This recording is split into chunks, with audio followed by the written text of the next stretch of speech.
وتمان دينا سر قمانك كلو إسارة أكريك كإمام ابن تيمية رحمة إخوائي لبي لما جلدي بيستو هشتم لمجموعي فتاوى للا برا بينصتو يك بو بينصتو بنجاو يك تقريبا لقل شابي جوازة طبعا أم بنجا لا بري لسر تتارنو سيوا حكم شرع درباريان الرسائكي زور مهم دا الرجاء كإمام ابن القيمش بهمان شو لكتابة كان إخوة تفصيلاتي زور درداوتي رساكي إمام ابن تيمية رحمة إخوائي لبي فرمي حكم شرعي شون درجة لسر حادثيك أفرمي حكم الله في أمثالهم ومعرفة حالهم يعني باشو بيشي كينو بلين معرفة أحوالهم وحكم الله في أمثالهم يعني آية إما بارودوخي وبديدو تيروانينو بيناسو بزاوتو هلويستي تترو مغول باشا ناسين أجر أمامان باش ناسيو آية حكمي خواي پروردگار لهاو شوي أوانا چون بو آية حكمي أوان وكو حكمي مرتد كان كأبو بكر صديق والي رازي بدجان وستاي وجنگا يان وكو باغية كان أواني كالخليفي إسلامي درسنو شورشي برباكن برامبر أما إمام ابن تيمية رحمة الله بلم پنجالا برا تفصيلي بمداوة جهادي كان بشويتي قشتي كديدو تيروانيني أهل السنة جماعة باسكن لمسألة جهادا ديانا سر أمبر جيش كجهادي كان لين شورش كردن برامبر با حاكمي مرتد فرز لسر مسلمانان لو كاتو شوينيا هندك لوانيك ناحالين يان برجوانديان وأخوازي يان بحسابي خوانا أنا فتنة روبدا كشتار روبدا چكوان همو كشتنيك هربا فتنة دان يان باكانيك بو حاكمك أكن ألين أم مرتداني لولاتي مسلمانانا حاكمن همان وصفي كافري شراني درجي وكو تتار نانگرێتو چونکە ئەوان بێگانە بوون لە دەرەوە هاتبوون هێرشیان کردووە سەر دەوڵەت و ئومەتی ئیسلام بەڵام ئەم حاکمانە خەڵکی خودی وڵاتەکەن ئەمانە جیاوازیان هەیە ئێمە بۆ پوچەڵکردنەوەی ئەم حکمە ئەم گومانە کە گومانەکە خۆی بەرامبەر حکمەکەیە کە شێخ الئیسلام ابن تەیمیە ڕەحمەتی خوای لێبێ لەوە ڕوونی کردوتۆ لەو مجلدی 28ەمەیە ئەڵێ ناشێ ئەو فتوایە لەسەر حاکمی مرتەدی وڵاتی مسلمانان بچەسپێنرێت چونکە تەتەر بێگانەیە یعنی وەکو ئەوی بڵێن ناشێ بە بەشار ئەسەد بڵێن کافری مرتەدە بەڵام ئەشێت دژایەتی ڕووس بکەین مادام هاتوۆتە وڵاتەکەەوە لە سووریا یان پێشتر احتیلالی ئەمریکی ناشێ محاربەی نەجیب الله بکەین یا حەفیظ الله ئەمین یا بابرا کارمل لە ئەفغانستان بەڵام ئەشێ دژایەتی و شۆڕش بەرپاکردن و جیهاد دژی ڕووس بکەین بابین بزانین ئەم قسەیە چەند قیمەتی هەیە لە ناحی شەرعیەوە حكمي الشرع لسر حاكم مرتد دقي سر بخوي خوي لسره نابێت تێکەڵیکین لەسەر شتیتر دقي سر بخوي خوي وەکو فرمودەکەی عبادەی کوڕی سامت خوا لێ ڕازی بێ کە لە پێغەمبەری خوا عەلەیهی سەڵات وەسەلام جێڕایەوە کە پێغەمبەری خوا عەلەیهی سەڵات وەسەلام فەرمووی ئەم بەیعەتەکەی لەوان وەرگرت بوو جەنابی وأن لا ننازع الأمر أهله نەکەوینە شەڕەپاڵ لەسەر کورسی لەسەر ئیمارەت لەسەر ئەمیرێتی و خەلیفایەتی و ئیمامەتی گەورە قال پێغەمبەری خوا عەلەیهی سەڵات وەسەلام فەرمووی إلا أن تروا كفرا بواحا عندكم من الله فيه برهان ئەم دوو خاڵە سەرەکی بۆ ڕوونکردنەوە تا ئەو کاتەی کە کوفرێکی زەق و ئاشکرایان لێ دەرەکەوێ و ئەیبینن دەلیلیشتان لە شەرعە هەیە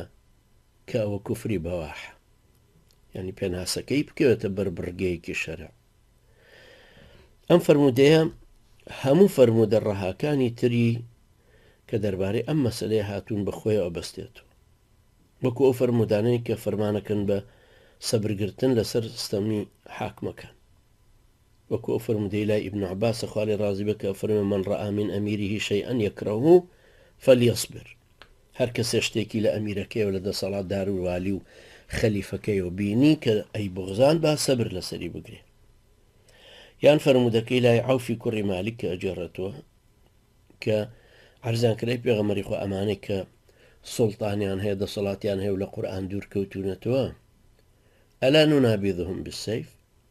ڕوبەڕوویان نەوەستینەوە بە شمشێر فەرمووی لا ما ئەقاموا فیکم الصەلاة نا واتە چەکیان بەرامبەر هەڵمەگرن مادام نوێژەکەن. هەروەها ئەو ڕیوایەتانەی تر هەروەکو چەند جارێکی ژەڵین لە ڕێساکانی ئەهلی سونەت و جەماعەت بۆ توێژینەوەی شتێک ئەڕۆنە وایەتانەوە ئەو حەدیسانە ئەو دەقە شەرعیانەی کە لەسەر بابەتێک هەیە هەمووی پێکەوە دێنن و سەیرەکەم بزان چۆن لەگەڵ یەکە ئەسازێنرێن. حکمی شەرعیەکە تەنها لە یەک حەدیسیانەوە دەرناچێ وەکو کابرای مەدخەلی ئێسەوا تێگەیشتووە لەگەر ئەمیرەکەت وئین ضرب ظهرك وأخذ مالك هەرچی شتێکرد لێ بکات و هەر پێویستە سەبر بگری هەروەکو ئەوان کە ئێستا سەبرگرن لەسەر ئەو هەموو کوفر و بێدینەی لە وڵاتی عەرەبستانی سعودیا ڕووەتە و ئەو هەموو دزینی سەروەت و سامانەش کە ڕۆژی 16 ملیۆن بەرمیل نەوتیژە دزرێ جگە لەو هەموو زەریبەی کە لەسەر خەڵکە. ئەمە پێویستە هەمویان پێکەوە بێنینەوە بە تایبەتی ئێستا کە ئەم ڕیوایەتی عوبادەی کوڕی سامت زۆر ڕۆشنتر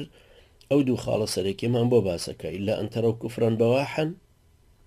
دوو هەمیان عندكم من الله فيه برهان. لەبەر ئەمانەشە کە ئەبینی بوخاری ڕەحمەتی خوای لێبێت لە دوای ڕیوایەتی فەرمودەکانی ابن عباس لە الباب الثاني كتاب الفتن لە صحیحی بوخاری خۆیان هێناوێتیەوە وەکو ئاماژەیەکی خۆی بە دیاریکردنی سنووری سەبرگرتن و شۆڕشکردن تا چەند سەبرەگرین کەی شۆڕشەکەین بۆ لە هەدان و ڕادانی حاکمە مرتەدەکەن. بەڕاستی کەسێکی شەگەر بیەوێ بەڵگەی شەرعی بخوازە لە ئیشەکانی ئەوانە بۆ خۆی دەلیلن لەسەرەوە و کافیشن. ئەم سێ خاڵەی وتمان کە وەکو لایەنی حکمی حاکمی مرتد باسمان کردوون وەکو تەشریع و تەنفیز و قەضا هەر بۆ ڕوونبوونەوەی زیاترە کە شۆڕش بەرپاکردن دژی حاکمی مرتد ڕەفتارێکی شەرعیە. ئەجنا هەر فەرمودەکەی لای عوبادە بەسە و تەواویش ڕۆشنە إلا أن تروا كفرا بواحا هەم کوفرێ باوەحەکە دەرکەوتووە کەوابوو ئەمە ئیتر مەجالی ئەوە نادا بڵێ لێ بێدەنگە بمو سەبرەگرم لەسەری و قەیناکەوە ئین ئەخەذە مالەکە وظهر جلدك. ئەنجا لە ڕوونکرد هەر لە ڕوونکردنەوەی ئەم گومانەیە ئەڵین ئێمە نەمان بیستووە لە شەریعەتی ئیسلامە جیاوازی خستوێتە نێوان کافری بێگانە و کافری نیشتیمانیەوە. لەو حکمانی کە بەسەریان ئادرێ وەکو یەکن خوای گەورە ئاشکرا و ڕاشکا و ئەفەرمێ یا نوح إنه ليس من أهلك إنه عمل غير صالح واتأري هو نوح أو كرد كلا نسلي خوته لقومي تونية لك سكار خانوادي تونية هبوني خوي لقلتانا أصلا خرابيك إنه عمل غير صالح. يعني بو سيدنا إبراهيم فرمي قد كانت لكم أسوة حسنة في إبراهيم والذين معه إذ قالوا لقومهم إنا براء منكم ومما تعبدون من دون الله كفرنا بكم وبدا بيننا وبينكم العداوة والبغضاء أبدا حتى تؤمنوا بالله وحده. يعني براسيل إبراهيم أو مسلماناني لخزمة يابون جواني بيشوايتي و اقتداء بيكردنتاني كما قومك إخوان فرمو إما لخوتانو لوانش تبرين بريئين ليان كالجاتي خواي قوربو پرستنداتانا باورمان نبخوتانا چوكو كسايتيو چوكو ياساو دستورو بزاوتو هلويستو برنامه ونبخوا كانشتان هي وكو ديدو الرباز كانت دشمناتيش لنوان هردو لامانا اشكرايو بغزاندنو دشمن داريتي هتا لنوان مانا بردوامه بمگر ئێوە باوەڕ بەخوای تاکو تەنها بهێن و بێنە تەرەفی ئیماندارە ئەو کاتە بغزاندن و دژمندارێتیەکە نامێن. یان کە خوای گەورە فەرمێ ئین الکافرین کانوا لەکم عەدووەن مبینا بەڕاستی کافرەکان دوژمنی ئاشکرای ئێوەن. مەبەست لەم ئاەتانە ئەوەیە کە دوژمندارێتی نێوان مسلمان و کافر پەیوەندی بە سیفەتی کوفرەکەوە هەیە. حکمە شەریعەکەش لەسەر ئەو دەرچووە، نەک لەسەر سیفەتێکی تری وەکو ئەوەی کە کافرەکە بێگانەیە یان نیشتیمانیە. ئەو دوژمندارێتیە لەسەر مسلمان کە فەرزە بە سەبەبی دەرکەوتنی ئەو کوفرە بەواحەیە. جا ئەو کوفرە بەواحە لە کوڕێکی خۆتەوە بێ، لە خزمی خۆتەوە بێ، لە عەشرەتەکەی خۆتەوە بێ، هۆکاری دەرچوونی حکمە شەرعەکە ئەو سیفەتە کوفرەیە و بەس، نەک سیفەتێکی تر. ئەوەی دەربارەی ئەو دوژمندارێتێژە وترێ دەربارەی سزاکەشی هەرەمان شێوەیە. سزای کافر پەیوەندی بەکردنی کوفرەکەیەوە هەیە، نەک هۆکار و وەسف و سیفەتی تر. یەکێک گفتاری کوفرینی لێ دەرکەوتووە قەولێکی کردووە کە کوفرینە ناپرسی کوردەیان عەرەبە تورکیان فارسە ئینگلیزیان چییە، مادام مسلمان بۆ لێی دەرکەوت. ئەمەش هۆی حکمەکەیە کە پێغەمبەری خوا صلی الله علیه وسلم فەرمووی من بدل دینه فاقتلوه. لەم فەرمودەیە کە متفق عەلەیهە ئەفەرمێ هەر کەسێک دینەکەی خۆی گۆڕی کە مرتد بووە بیکوژن. هۆی کوشتنەکە گۆڕینی دینەکەیە، یعنی کافربوونەوەی کەسەکە دوای مسلمان بوونی. ئەمەشە هۆی هاتنی حکمە شەرعەکە کە پێوترە مەناڵ. ئەگەر ئەمەمان لا ڕوون بۆەوە ئەڵێن ئەو کوفرەی کە سزاکەی لەسەرە کوشتنی ئەو کەسەیە کە بەردەست کەوتووە و توانای جێبەجێکردنی حکمەکەمان لەسەری هەیە، یان لەسەر ئەو کەسانەی کە ڕێگانادن حکمی شەرع بچەسپێن لە وڵاتەکەیە، ئەم وەسفە بۆ کافری بێگانە و کافری نیشتیمانی وەکو یەک وایە. جێشی ئەمریکی نەهێڵێ حکمە شەرعەکە بچەسپێ یان پێشمەرگەی پارتی وێچێتی وەکو یەک وایە. جۆرج بۆش نەهێڵێ بڕیاری شەرع تەنفیز ببێ یا مەسعود بەرزانی و جەلال تاڕەبانی وەکو یەکوان. مادام بەسەر وڵات و مسلمانانە دەسەڵاتدارن و حکم بە یاسای کوفری نەکەن، ئیتر ئەمە کاریگەری نابێت کە کابرای دەسەڵاتدار لە دەرەوەی ئومەتەکە هاتووە وەکو جۆرج بۆش بە زۆری هێز بۆتە دەسەڵاتدار و حاکم وەکو تەتەر و مەغۆل، یان خەڵکی وڵاتەکەی و بە شێوەیەک لە شێوەکان بۆتە حاکم بە ئینقلابێکی عەسکەری، بە هەڵبژاردنێکی مزەوەر، بە حکمێکی میراتی مەلەکی، هەر چۆنێک بێ مەناڵی حکمەکە ئیگرێتەوە. دەرچوونی حکمەکە هەر ئەوەیە لە هەردوو حاڵەتەکەی وەکو یەک وایە. هەر کەسێ خەڵکی ناوچەیەکی مسلمان بێت و کافر ببێ لە کەسوکاری ئەو خەڵکە نامێنێ، بە ئەهلی ئەو شوێنە نامێنێ. جا سبحان الله ئەو ئەفغانە نەخوێنەوارانە لە زمانی حکمی کەڕەزای لە ساڵانی یەکەمی ئیحتیلال لە 2001 بە دواوە، کابرایەک ناوی عەبدوڕەحمان بوو بە مەسیحی. دوایی ئەهلی ماڵەکە کردیانە دەرەوە، وتیان ئەمە قبوڵمان نییە. ئەنجا گەڕەکەکە کردیانە دەرەوە، وتیان نابێ بەم گەڕەکە شابێ سەر لە کەسوکاری بدە. دوایی ئەهلی ئەو شارەی خۆی و گەڕەکە گەورەی خۆی لە کابول وتیان هەر نابێ لێرە بێ. ئەنجا دوای خەڵکی تر کە لە کۆمەچێکی زۆرتریان کرد قەڵەباڵغێکی زۆر، وتیان هەر دەرکەوەی کوژین. کۆندالیسا ڕایس قسەی تیا کرد، وەزیری دەرەوەی ئەو کاتە وەزیری دەرەوەی ئەمریکا بوو، هیچ گویان بەو نەدا. بەرلسکۆنی ڕئیس وەزەرای ئیتالیا قسەی تیا کرد، ڕێگایان نەدا، وتیان ئەگەر بەرلسکۆنی خۆشیوە فەرموو بیبە بە وڵاتی خۆی، چونکەوە لە قەومی ئێمە نەماوە. ئەنگێلا مێرکل مستەشارەی ئەڵمانیا قسەی تیا کرد و تشتێکی زۆر گەورەی و ئەم پەرلەمانە بۆ ئەوە دروست بوو کە حەقی ئینسان بپارێزێ و جوابیاندایە، هەر لە ئەندام پەرلەمانەکان جوابیاندایەوە. ئەمە ئەندام پەرلەمانی ئیحتیلالیش بوون کە خەڵک پێ ڕازینە، نەگەوە ئەندام پەرلەمانانەی ئێستا خەڵکی لای ئێماڵی بژاردوو کە قانونی جەندەری دوو لە ڕوێ قوندان ئەسەلمێن و ئەچەسپێنن، ئەی شەرعێنن. وتیان نەخێر ڕێگا نادەین. هیچ وڵاتێکیش نەیەگرتە خۆی،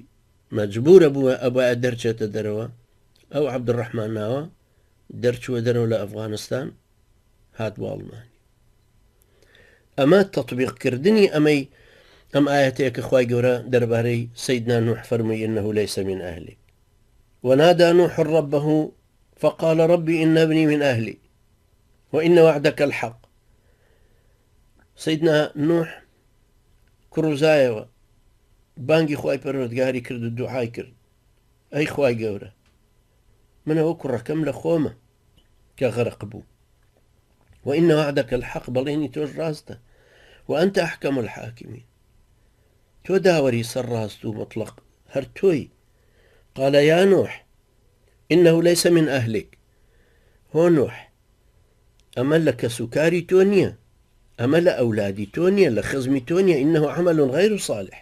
هەبوونی خۆی ئەسڵەن هەبوونی خۆی لە ناوتانە کردەوەیکی خراپە شتێکی خراپە ڕەفتارێکی خراپ کەوا بووە بینی خوای پەروەردگار ئاوا وەڵامی نوحی دایە کە ئەمە لەم قەومە نەماوە مادام دینەکەی گۆڕی و مادام ئەهلی کوفرە هەندێک سیفەت و وەسفی لاوەکی هەن کە کاریگەریەکی ڕێژەیان لەسەر حکمە شەرعیەکە ئەبێ بەڵام نایگۆڕن وەکو حکمی مرتد و حکمی کافری ئەسڵی حکمی مرتدەکە سەختترە وەکو پێشتر باسمان کرد هەروها جیاوازی نێوان کافری شەڕانی و کافری لاشەڕ کە لای جمهوری پێشەوایان جگە لە شافعی